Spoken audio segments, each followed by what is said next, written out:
गीता अध्ययन के सेशन में आप सभी का स्वागत। हार्दिक शुभकामनाएं गणेश चतुर्थी की। बहुत जोरों शोरों से मनाई जाती है गणेश चतुर्थी।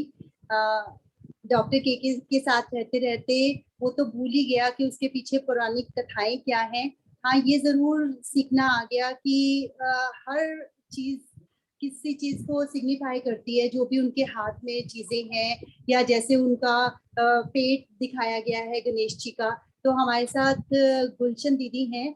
सबसे पहले तो सतीश सर से आज्ञा लेना चाहूंगी कि सर गणेश चतुर्थी मनाने के लिए 5 मिनट का समय ले लें आपसे। Please please please. गुलशन दीदी हमें बताएंगे कि गणेश चतुर्थी में गणेश जी की पूजा क्यों की जाती है। गुलशन दीदी अनम्यूट करें दीदी अपने आप को। ओम श्री गणपते नमः। भगवान गणेश हमें बहुत कुछ सिखाते हैं। उनके सबसे पहले तो गण का अर्थ है समूह। यह पूरी सृष्टि जो है वो परमाणुओं और अलग अलग ऊर्जाओं का समूह है। इन सभी परमाणुओं और ऊर्जाओं के समूह के स्वामी जो है वो भगवान गणेश हैं। और भगवान गणेश का शाब्दिक मतलब है गणों का स्वामी। वे ही सर्वोच्च चेतना है जो सर्वव्यापी है। और गणेश जी का जो पेट है वो उदारता और संपूर्ण स्वीकार को दर्शाता है। उनका ऊपर उठा हुआ जो हाथ है वो रक्षा का प्रतीक है, अर्थात वो कहते हैं कि घबराओ मत, मैं तुम्हारे साथ हूँ।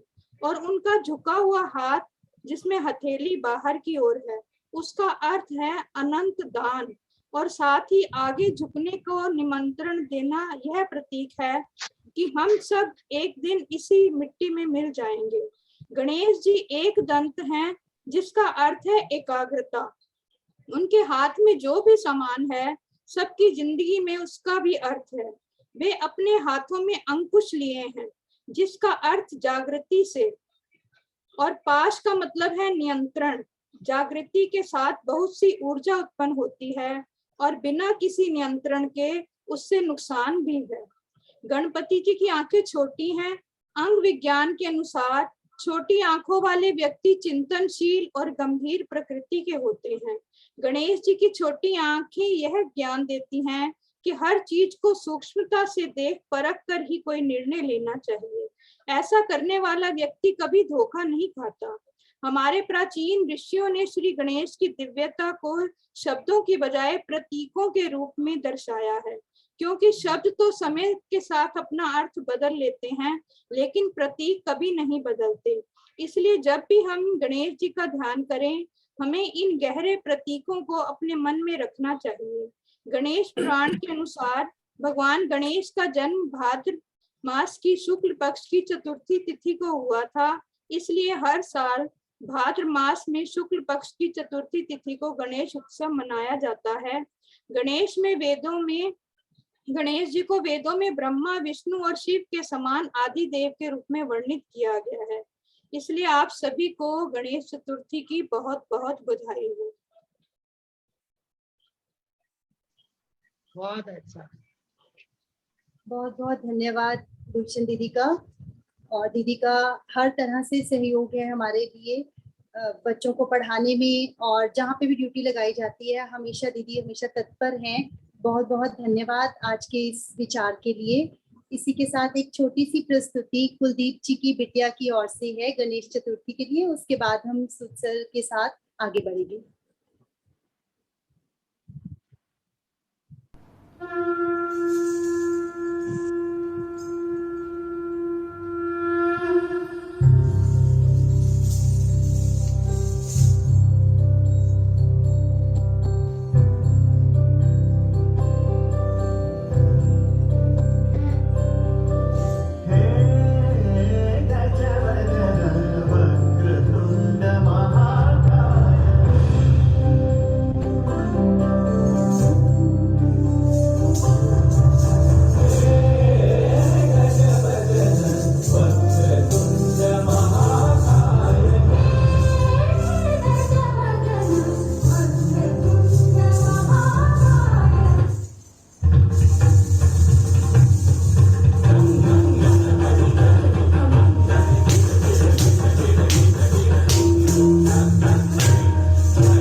Very nice.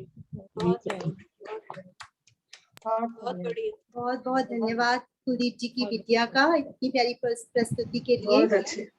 और एक बार फिर आप सभी को शुभकामनाएं गणेश चतुर्थी की। और इसी के साथ सतीश सर से अनुरोध कि आज 9वें अध्याय की चर्चा को शुरू करें। सर को प्रणाम। आप सबको मेरी ओर से प्रणाम और बहुत बहुत धन्यवाद। पहली बात तो राणा जी ने कहा कि मुझे 1-2 मिनट चाहिए, उसमें फायदा हो गया मुझे। उस वक्त मैं गर्म चाय पी रहा था, मुझे टाइम मिल गया चाय पीने का।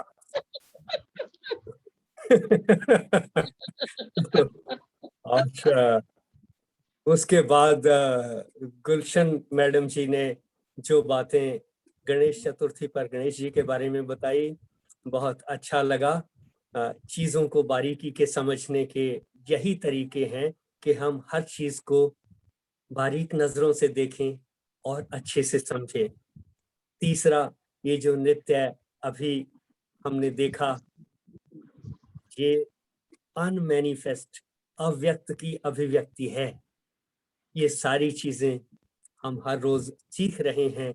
इन्हीं को जीवन में हमने देखना है कि कहाँ किस तरह से अव्यक्त की अभिव्यक्ति हमें आनंदित करती है। इन चीजों को हमने ध्यान रखना है। और कौन सी किस अव्यक्त की अभिव्यक्ति कष्ट देती है, इसको भी ख्याल रखना है। और किस अव्यक्त की अभिव्यक्ति कष्ट देती है, वो है दोष दृष्टि, जिसका इस अध्याय के पहले ही श्लोक में श्री कृष्ण जी ने कहा, ते अनसूयवे, तुझ दोष दृष्टि रहित के लिए। इसके ऊपर हमने बहुत चर्चा की। तो ये जो दोष दृष्टि है, ये भी अव्यक्त है। जब इसकी अभिव्यक्ति होती है तो कष्ट पैदा होता है। ये ना समझें कि जो अव्यक्त है उससे हमेशा सुख ही पैदा होगा।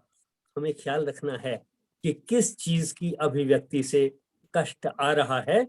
उस पे अगर हम नजर रखेंगे तो पता चलेगा कि जहां ही हम छिद्रान्वेषण में लगे, दोष दृष्टि हुई, हमारी दृष्टि में दोष को ढूंढने की आदत हुई, वहीं स्ट्रेस आएगा, कष्ट आएगा, दुख आएगा। और ये पहले श्लोक में कहा था, ते अनसूयवे, तुझ दोष दृष्टि के लिए, इदम गुह्यतमम विज्ञान सहितम ज्ञानम, इस गुह्यतमम, अति गुह्य यानी गोपनीय या सीक्रेट या टॉप सीक्रेट, विज्ञान सहित ज्ञानम, ज्ञान को बताया जाएगा साइंटिफिक तरीके से। प्रवक्ष्यामि, कहूंगा, तु यत ज्ञात्वा, कि जिसको जानकर, अशुभात मोक्ष से, अशुभ से मुक्त हो जाएंगे। ये पहला श्लोक था। फिर दूसरे श्लोक में हमने जाना इदम, इसी ज्ञान के बारे में जिसको बताया जाना है अभी, उसके बारे में कहा, राज विद्या राजगुह्यम, राजाओं की विद्या या विद्याओं का राजा, राजाओं का सीक्रेट या सीक्रेट्स का टॉप सीक्रेट, सीक्रेट्स का राजा, पवित्रम, पवित्र करने वाला, उत्तमम, अति उत्तम, प्रवक्ष आगमम, इमीडिएटली रिजल्ट देने वाला। इसका एक एग्जाम्पल तो हमने कहा, आप अभी छिद्रान्वेषण कीजिए, अभी स्ट्रेस आ जाएगा। आप छिद्रान्वेषण से बचिए, अभी मन में शांति आ जाएगी। प्रत्यक्ष फल देने वाला। धर्म, धर्म से युक्त है, कर्तुम सुसुखम, करने में सुखदायक है, आसान है, अव्ययम, व्यय नहीं किया जा सकता। पास्ट में भी लागू था, प्रेजेंट में भी लागू है और फ्यूचर में भी लागू होगा। कभी भी खर्च नहीं किया जा सकता और रहेगा, अविनाशी रहेगा। ये दूसरा श्लोक था। तीसरे में कहा, हे परंतप, अस्य धर्मस्य, इस धर्म से या इस धर्म में, अश्रद्धाना पुरुषाः, बगैर श्रद्धा वाले व्यक्ति, माम अप्राप्य, मुझे प्राप्त ना होकर, ईश्वर को या श्री कृष्ण जी को प्राप्त होना, क्या, शांति को प्राप्त हो जाना, उनकी बातें समझ में आ जाना, जो अभी तक के सारे अध्यायों में हमने जानी है। माम अप्राप्य, मुझे प्राप्त ना होकर, मृत्यु संसार वर्तमनी निवर्तन्ते, मृत्यु रूपी संसार में इसमें स्ट्रेस एंड स्ट्रेन के लाइफ में चक्कर काटते रहते हैं, भ्रमण करते रहते हैं, ऐसा तीसरे श्लोक में था। यहाँ तक तो बात हुई कि जो ज्ञान बताया जाना है वो कैसा है, सीक्रेट है, टॉप सीक्रेट है, अविनाशी है, ये सारी चीजें कही गई। फिर चौथे श्लोक में जो कल हमने डिस्कस किया, शुरू ही किया था, मया ततम इदम सर्वम जगत अव्यक्त मूर्तिना, ये चौथे श्लोक की पहली लाइन है। मया अव्यक्त मूर्तिना, मुझ अव्यक्त मूर्ति से, ईश्वर को अव्यक्त भाव में हम पहले बहुत डिस्कस कर चुके हैं। मया अव्यक्त मूर्तिना, आगे क्या, ततम इदम सर्वम जगत, ततम परिपूर्ण है, इदम सर्वम जगत, यह पूरा जगत। आप इसको उसके साथ को रिलेट करें, ईशावास्यम इदम सर्वम, ईश्वर से परिपूर्ण है, ईश्वर से ढका हुआ है, ईश्वर से आच्छादित है। ईशावास्यम इदम सर्वम, यहाँ सब कुछ, यत किम च जगत्याम जगत, पूरे प्लैनेट्स में, पूरे यूनिवर्स में जितने भी पृथ्वी की तरह से प्लैनेट हैं, जहां कहीं जीवन है या नहीं है, जितने भी स्टार्स हैं, उन जगतों के जगत में ईशावास्यम इदम सर्वम, ये दोनों बातें मेल खाती हैं। उसी को यहाँ हम एक बार फिर समझ रहे हैं कि भगवत गीता में श्री कृष्ण जी ने उन्हीं बातों को, ईश्वर को हमें कैसे समझाया। तो ज्ञान की बातों में ये पहला पॉइंट हुआ, क्या, मया अव्यक्त मूर्तिना, मुझ अव्यक्त मूर्ति में, मूर्ति से, ततम इदम सर्वम जगत, यह पूरा जगत परिपूर्ण है। क्या फायदा इसका? अगर सारी जगह सब कुछ में, मेरे मित्र में भी, शत्रु में भी ईश्वर की ही शक्ति है और हम सब उस ईश्वर के ही शरीर के अंग हैं, इस भाव को मन में अगर रखेंगे तो ईर्ष्या द्वेष समाप्त होते हैं। ये पहला पॉइंट है जिसको बहुत संक्षेप में मैंने कहा। इस बात को जानने का फायदा क्या है? मया अव्यक्त मूर्तिना, मुझ अव्यक्त मूर्ति से, ततम इदम सर्वम जगत, परिपूर्ण है यह सारा जगत। ये पहली लाइन हुई। दूसरी लाइन में दो बातें और हैं, ज्ञान की दो बातें। पहली बात, मत्स्थानी सर्वभूतानि, सारे प्राणी मुझ में स्थित हैं। मत्स्थानी सर्वभूतानि, लेकिन आधी बात है, इसको पूरी करने के लिए बाकी के आधे को इसके साथ जानना होगा, नहीं तो अगले श्लोक में जाकर फिर मुश्किल आ जाएगा, कॉन्ट्राडिक्शन आ जाएगी। मत्स्थानी सर्वभूतानि, मुझ में स्थित हैं सब भूत प्राणी। न च, न कि, अहम तेषु अवस्थित है, न कि मैं उनमें स्थित हूं। बॉक्स में सामान आ सकता है, सामान में बॉक्स नहीं आ सकता। यूनिवर्स में ये सब कुछ आ सकता है, इस सब में यूनिवर्स नहीं आ सकता। मैं यूनिवर्स में आ गया, मेरे अंदर यूनिवर्स नहीं आ सकता। यह सीमित है, क्योंकि जो असीम है उसमें इतने सारे सूर्य, चांद, तारे, आकाश गंगाएं, ये सब कुछ है। तो देखें जरा, पहली बात क्या थी? ज्ञान का पहला पॉइंट क्या था? मया ततम इदम सर्वम जगत, मुझसे परिपूर्ण है। कौन से मुझसे परिपूर्ण है? अव्यक्त मूर्तिना, मैं जो अव्यक्त मूर्ति हूं, या ईश्वर जो अव्यक्त मूर्ति है, उससे सारा जगत परिपूर्ण है। फायदा क्या? कि हम उस ईश्वर के शरीर के हिस्से हैं, इसलिए मिलजुल करके रहना चाहिए और आशीर्वाद दें। बायां हाथ दाहिने को, दाहिना हाथ बाएं को आशीर्वाद दें तो अच्छा होगा। दोनों लड़ेंगे तो बात नहीं बनेगी, और जहां कहीं कोई दिक्कत आती है तो कुछ और तरीके निकालने होंगे ताकि प्रेम भाव बढ़ सके और तंगी को खत्म किया जा सके। दूसरा पॉइंट क्या? दूसरा और तीसरा, दूसरा मत्स्थानी सर्वभूतानि, ये दूसरा, और तीसरा न च अहम तेष अवस्थित है। लेकिन दूसरे और तीसरे को इकट्ठा मिला करके पढ़ेंगे। मत्स्थानी सर्वभूतानि, मुझ में स्थित हैं सभी प्राणी।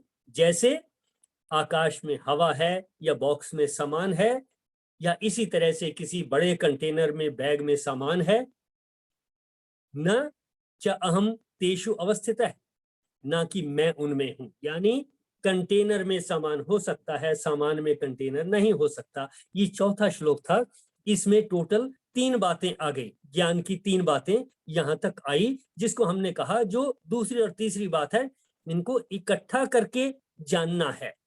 अब ये जो कहा मत स्थानी सर्वभूतानि, इससे अगले ही श्लोक में कह दिया न च मत स्थानी भूतानि।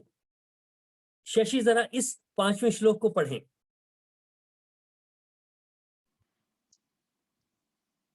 न च मत्स्थानि भूतानि, न च मत्स्थानि भूतानि पश्य में योगम ऐश्वरम। ये वर्ड है योगम प्लस ऐश्वरम, इकट्ठा करके योगम ऐश्वरम। न च मत्स्थानि भूतानि पश्य में योगम ऐश्वरम। भूत भिन्न च भूतस्थो, भूत भिन्न च भूतस्थो ममात्मा भूत भावनः, ममात्मा भूत भावनः। भूतानि मत्स्थानि, न में ऐश्वरम, वे सब भूत मत्स्थानी मुझ में स्थित न नहीं है, वे सब प्राणी मुझ में स्थित नहीं है। मैं ऐश्वरम योगम, मेरी ईश्वरीय योग शक्ति को पश्य देख, मेरी ईश्वरीय योग शक्ति को देख। भूत भृन्न जो वर्ड था वहां पर है भूत भृत। भूत भृत भूतों का धारण पोषण करने वाला। च भूत भावना, ये न बाद में आएगा, जो भूत भृन्न बना है ये न बाद में आएगा। भूत भृत भूतों का धारण पोषण करने वाला। च भूत भावना, और भूतों को उत्पन्न करने वाला। च मम आत्मा, भूतों को उत्पन्न करने वाला भी मेरा आत्मा। वास्तव में भूतस्थः न, भूतों में स्थित नहीं है, वे सब भूत मुझ में स्थित नहीं है। मेरी ईश्वरीय योग शक्ति को देख। भूतों को धारण पोषण, भूतों का धारण पोषण करने वाला और भूतों को उत्पन्न करने वाला भी मेरा आत्मा वास्तव में भूतों में स्थित नहीं है। देखें, ये दोनों श्लोकों में जो शब्द हैं सर्वभूतानि मत्स्थानि, ये इससे पिछले श्लोक में था। यहां कहा न च मत्स्थानि भूतानि। ये दोनों कॉन्ट्राडिक्शन वाली बातें हैं, एक दूसरे के विपरीत बातें हैं। लेकिन अगर हम इसका कॉन्टेक्स्ट समझेंगे तो दोनों बातें ठीक से समझ में आएंगी। पहले का कॉन्टेक्स्ट था सर्वभूतानि मत्स्थानि, साथ में क्या कहा? अहम तेषु, यानी ईश्वर स्वयं, ईश्वर की शक्ति स्वयं तेषु न अवस्थित है, उनके अंदर नहीं है। ये बाउंड्री की बात हो रही थी, जिसे मैंने कहा कि कंटेनर में सामान हो सकता है, ईश्वर का जितना विस्तार है उन सब में हम हो सकते हैं, लेकिन हम में ईश्वर फिट नहीं हो सकता। वो बड़ी चीज है, ये छोटी चीज है। तो कॉन्टेक्स्ट वहां जो चल रहा था वो आकार की बात हो रही है, ऐसा मेरी समझ में आया। और यहाँ इस श्लोक में कहा भूत भृत, भूत भृत न भूतस्थो। यहां जो बात हो रही है, आगे कहा मम आत्मा, यानी ईश्वर ने अपनी आत्मा के बारे में इस श्लोक में बात की है। पूरे पिछले में बात थी अहम, मैं, इसमें बात है मम आत्मा। अब देखें जरा श्लोक में क्या लिखा है, न च मत्स्थानि भूतानि, मेरे में स्थित नहीं है। पिछले श्लोक में था मेरे में स्थित हैं, यानी कंटेनर में हैं, मेरी बाउंड्री के अंदर हैं। यहां जो बात हो रही है ये कंट्रोल की बात हो रही है। कॉन्टेक्स्ट को जब हम समझेंगे तब ये समझ में आया मेरी कि यहाँ कंट्रोल की बात हो रही है कि कौन किसको कंट्रोल करता है। न च मत्स्थानि, मेरे अंदर नहीं है भूतानि, यानी ईश्वर के अंदर भूत आ गए तो क्या वो भूत प्राणी ईश्वर को कंट्रोल कर रहे हैं? ना। तो यहां ये जो बात है न च मत्स्थानि भूतानि, भूत प्राणी मेरे अंदर नहीं है, यानी मुझे या ईश्वर को कंट्रोल नहीं करते।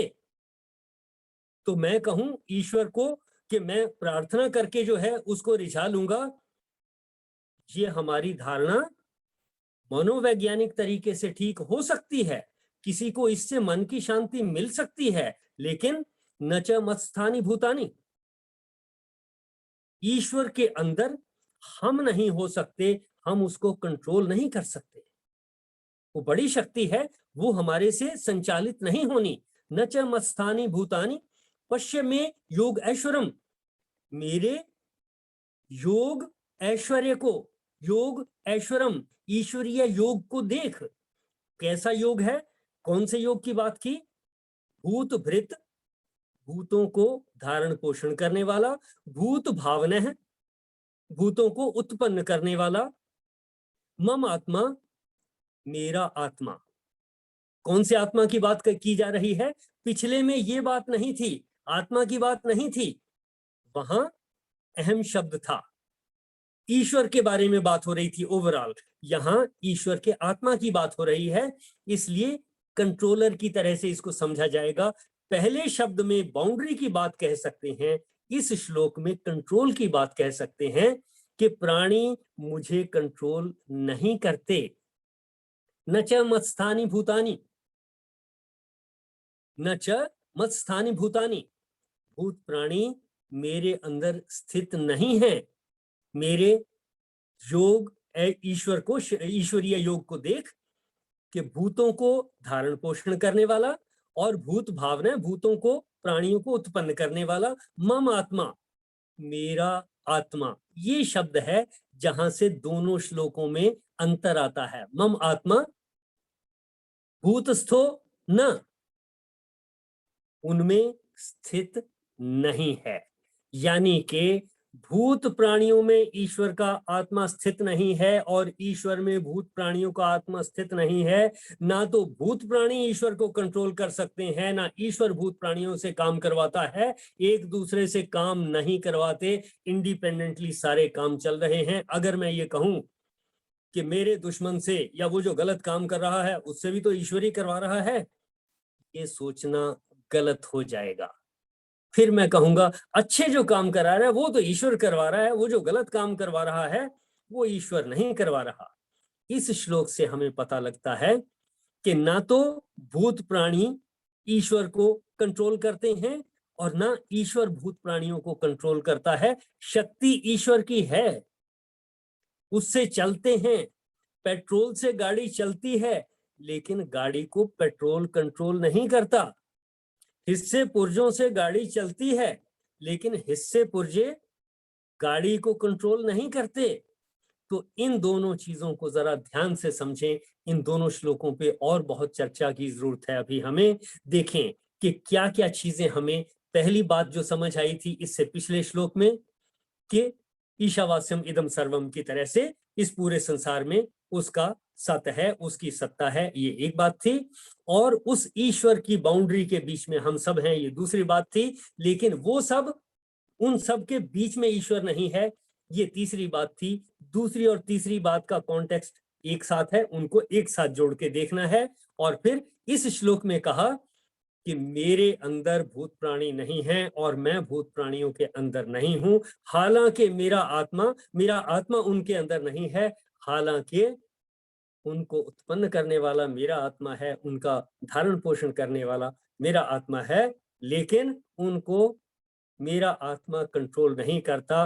वो स्वतंत्र हैं अच्छा या बुरा काम करने के लिए, वो स्वतंत्र हैं पूजा करने के लिए, लेकिन मैं पूजा से खुश हो जाऊंगा या कंट्रोल हो जाऊंगा, ऐसा नहीं है।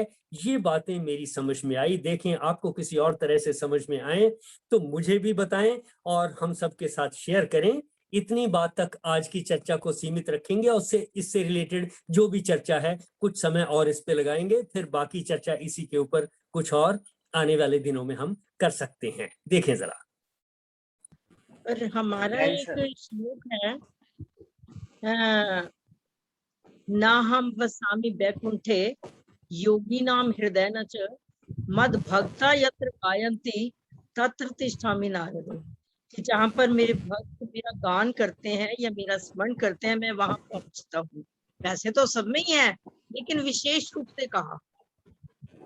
देखें, जो आप कह रही हैं और बाकी ग्रंथों में भी कहा गया हाँ, है, भागवत में हम से इस है ये। भाव को हम इस भाव को लेके चलते हैं, जहाँ अच्छे काम हो रहे हैं वहां ईश्वर का वास है, हम ऐसा मान के चलते हैं। और जहाँ ईश्वर का जहाँ पे गलत काम हो रहे हैं वहां ईश्वर का वास नहीं है। लेकिन ये धारणा भेद पैदा करती है। ये मनोवैज्ञानिक तरीके से मन की शांति के लिए ठीक हो सकती है, लेकिन ऐसा नहीं कह सकते कि जहां युद्ध हो रहा है, जहां लड़ाई हो रही है, आपस में कौन अच्छा है कौन बुरा है कोई नहीं जानता। उन दोनों में ही तो ईश्वर की शक्ति है। क्या उसमें ईश्वर नहीं होंगे? होंगे। जहां अच्छा हो रहा है वहां भी, जहां बाढ़ आई है वहां भी ईश्वर की शक्ति है, और जहां पर कंस्ट्रक्शन चल रही है वहां भी ईश्वर की शक्ति है। ईश्वर की उपस्थिति तो दोनों जगह है। लेकिन फिर भी मैंने कहा हमें इससे किसी भ्रांति में या किसी और ग्रंथों में क्या लिखा है उसके साथ कॉन्ट्राडिक्शन में नहीं पढ़ना। श्लोक को समझने से, पढ़ने से, उसके अर्थ एक एक शब्द को जानने से और कोरिलेशन करने से जितना मेरी समझ में आया वो ये कि भाई हम ईश्वर को कंट्रोल नहीं करते, यानी ईश्वर की पूजा करने से वो मेरे वश में हो जाएंगे और मेरे हिसाब से वरदान दे देंगे, ऐसी संभावना मुझे नजर नहीं आती। और ईश्वर मुझे संचालित नहीं करते कि ईश्वर कोई मुसीबत आएगी तो वो आकर मुझे बचा लेंगे, ऐसी जो धारणा है ये भी काम नहीं करेगी। मनोवैज्ञानिक तरीके से ये बातें ठीक हो सकती हैं। इंडिपेंडेंटली सब कुछ चल रहा है, ऑटोमेटिकली चल रहा है, शक्ति सब ईश्वर की है, लेकिन आत्मा ईश्वर की मेरे अंदर नहीं है, यानी वो मेरे से बुलवा रहा है ऐसा नहीं, हालांकि हम ऐसा मानते हैं।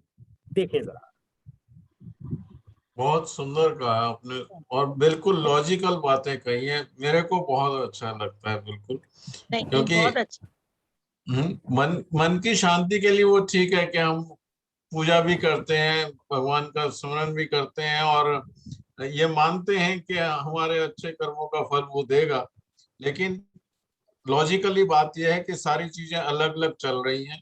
मैं क्या करूंगा वो मेरी ऊपर है और उसका क्या फल मिलेगा वो बात की बात है, बिल्कुल अलग है। जैसे कल भी आपने जो परसों बात हुई थी इरिवर्सिबल की, उसमें भी बिल्कुल लॉजिकल है कि हमको ऐसी गाड़ी दी हुई है जिसमें रिवर्स गियर नहीं है, सिर्फ फ्रंट गियर है। आगे चल सकते हैं, दाएं चल सकते हैं, बाएं चल सकते हैं, लेकिन पीछे नहीं मुड़ सकते।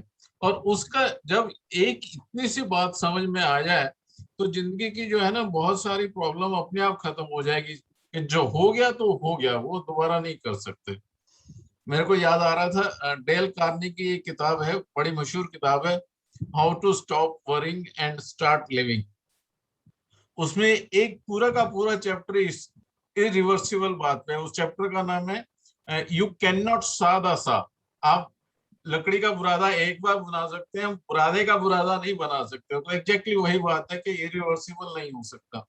तो उसमें भी वो जब एक बात ये समझ आ जाए कि जो हो चुका है वो हो चुका है, अगला जो मोमेंट होने वाला है वो मेरे बस में है, लेकिन जो पिछला मोमेंट है वो नहीं है बस में, वो चला गया।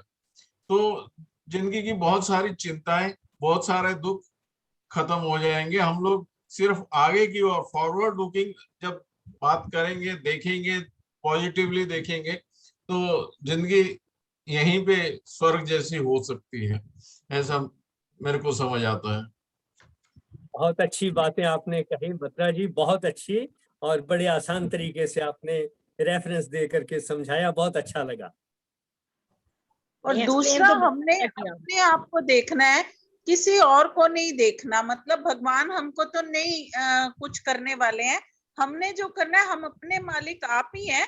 अपने आप को हमने देखना है, अपने कर्म करने हैं। मैं गलत कर रहा हूँ या सही कर रहा हूँ मुझे पता है, दुनिया को दिखाने से कुछ होने वाला नहीं है, क्योंकि ना तो भगवान ने हमें कुछ करना है। इस श्लोक से जो समझ आया कि भगवान ने हमारे लिए कुछ नहीं करना, ना उन्होंने अच्छा बोलना है, ना उन्होंने खराब बोलना है, ना हमें उसका बुरा फल देना है, ना अच्छा फल देना है। तो जो हमने करना है अपनी सेटिस्फेक्शन के लिए करना है, अपने आप को दिखाने के लिए, अपने आप को तसल्ली देने के लिए करना है, किसी और से कोई मतलब रखना नहीं है। ठीक कहा मैंने? ये आपने बिल्कुल ठीक कहा। ठीक ऐसी ही बात है। और हमें जब पूजा करनी चाहिए तो उसमें अपने मन में ईश्वर से या जिसको भी हम मानते हैं उसे ये कहना चाहिए, क्योंकि ईश्वर से हमें शक्ति मिलती है, हे परमात्मा मुझे शक्ति दें कि मैं अच्छा काम कर सकूं। शक्ति उनसे मिलेगी, लेकिन वो करेंगे ऐसा नहीं करना हम ही ने है। क्या करना है इसका डिसीजन भी हमने लेना है। हमने यही बातें इन दोनों श्लोकों से हमें समझ में आती हैं कि हम ईश्वर को कंट्रोल नहीं कर सकते, न पूजा से न डरा धमका करके कि ऐसा हे परमात्मा आप ऐसा नहीं करोगे तो हम आपको मानना बंद कर देंगे, ना इस धमकी से काम नहीं चलेगा।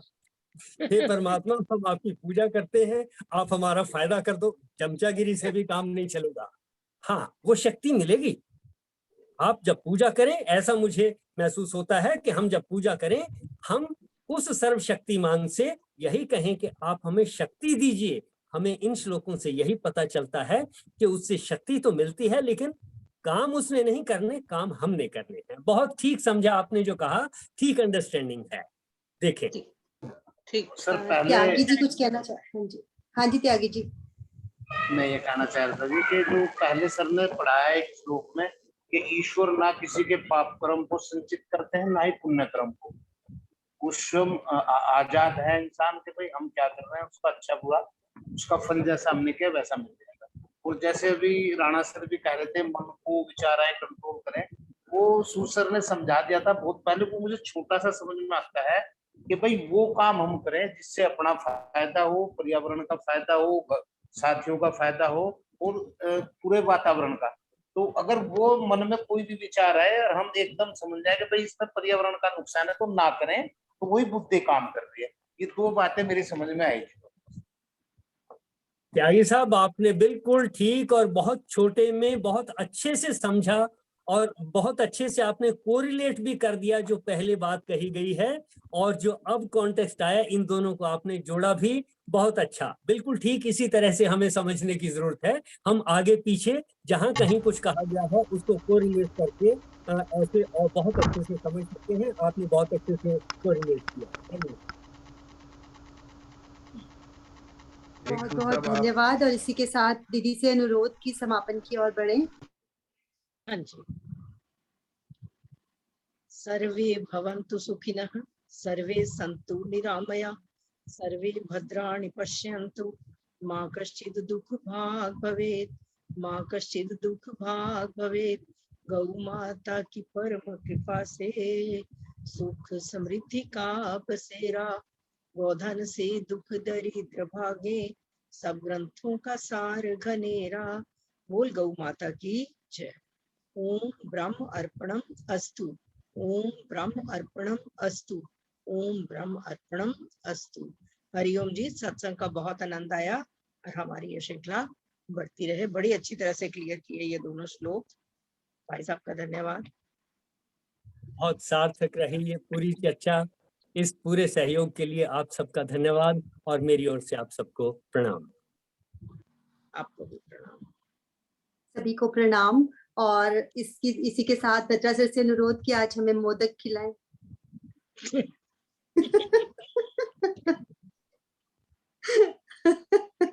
आप म्यूट हैं सर, बोलना तो पड़ेगा। अभी हाँ, हमारी हाँ, वो मैंने कहा स्थिति नहीं रोज आई नई कि नई हम डिमांड रख देते हो। अब लड्डू कहाँ से लेके आऊं? लेके आता हूँ, कोई बात नहीं। लेकिन लड्डू उससे पहले लड्डू एक मन चीज में बताता फूटने हूँ चाहिए आपको। जी। हाँ जी? बत्रा जी लड्डू लड्डू मन में फूटने चाहिए आज के दिन। ओके, वो ओके। बत्रा सर आपके पीछे लड्डू आ गया है। आपके पीछे लड्डू आ गया है बत्रा सर। वो बेटा आया हाँ, वो मेरा लड्डू है वो। यस, मेरा यस हमारा नाती है और बड़े मजे से सुन रहा है ये। मैं एक चीज और कहना चाह रहा था कि गणेश जी के बारे में बहुत कुछ बताया मीनाक्षी जी ने बताया था ना। हाँ, गुलशन तो गुलशन जी। गुलशन जी ने, हाँ गुलशन जी ने। एक और चीज है, भूल गया हूँ कि गणेश जी ने देश की आजादी के लिए बड़ा काम किया। नहीं मालूम कैसे? आपको? कैसे, हाँ यही तो बात है। एक्चुअली जब आजादी की लड़ाई शुरू हुई है उस समय, तो पंजाब से लाला लाजपत राय, बंगाल से विपिन चंद्र पाल और महाराष्ट्र से अपने बाल गंगाधर तिलक, ये तीनों एक समय के नेता हुए हैं और जिन्होंने मूवमेंट के ऊपर काम किया, फ्रीडम मूवमेंट के ऊपर। और बाल गंगाधर तिलक ने हिंदू समाज को इकट्ठा करने के लिए, इसीलिए महाराष्ट्र में गणेश चतुर्थी और गणेश का उत्सव बहुत धूमधाम से मनाया जाता है। ये उस समय बाल गंगाधर तिलक ने शुरू करवाया, खूब जोर से इसको मनाया, और इससे जो है हिंदू समाज जो है वो यूनाइट हुआ। और इन्होंने, यानी गंगाधर तिलक तो बहुत स्ट्रॉन्ग थे बचपन से ही। एक बार क्लास में मूंगफली के छिलके पड़े हुए थे, और जब टीचर ने पूछा कि किसने खाई मूंगफली, तो कोई नहीं एग्री किया, तो पूरी क्लास को टीचर ने पनिशमेंट देने की बात की। तो गंगाधर तिलक ने उस समय बहुत ऐतराज किया कि नहीं, मैंने मूंगफली नहीं खाई, मैं पनिशमेंट नहीं लूंगा। और फिर उन्होंने स्लोगन दिया कि आजादी मेरा जन्म सिद्ध अधिकार है और मैं आजादी लेकर रहूंगा, स्वराज मेरा अधिकार है और मैं आजाद लेकर रहूंगा। और ये गणेश जी का महाराष्ट्र में जो इतना चलन है उत्सव का, वो उनकी देन है। और उस तरीके से मैं ये कहना चाहता हूँ कि गणेश जी ने इनडायरेक्टली देश की आजादी में बहुत योगदान दिया। Very good. बहुत अच्छा। बहुत बहुत धन्यवाद नरेंद्र सर। का मोदक निकाल लें। हाँ, मोदक निकालता हूँ, ढूंढता हूँ, मेरे को भूल गया, मैं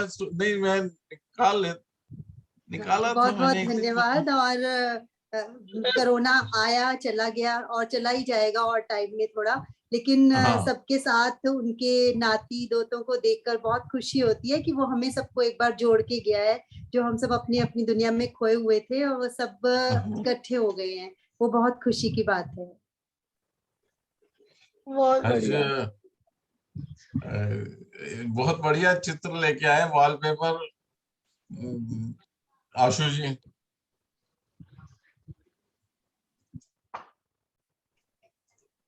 तब तक हंसते रहें।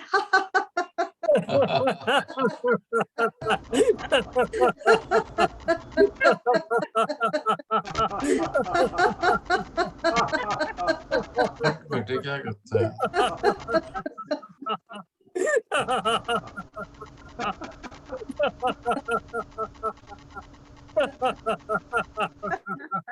लड्डू ही नहीं मिल रहे इस बात में उसको।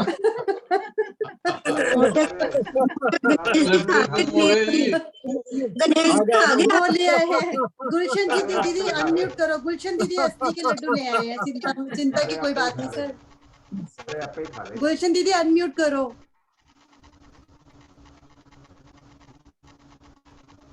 लीजिए लड्डू, असली के लड्डू खाइए।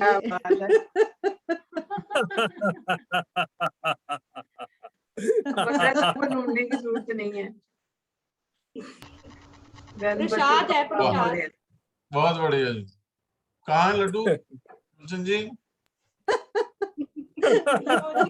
वाह, क्या बात है, बहुत बढ़िया, गुड। चलिए, सभी का बहुत बहुत धन्यवाद। सभी को प्रणाम। थैंक यू, सभी को प्रणाम। Thank you. ओके जी। Thank you. बहुत सारे आ गए। बहुत सारे। जनता चली गई, अब हमें ही खाने पड़ेंगे। जनता चली गई है। सारे। हाँ, ये तो बहुत आगे वाकई।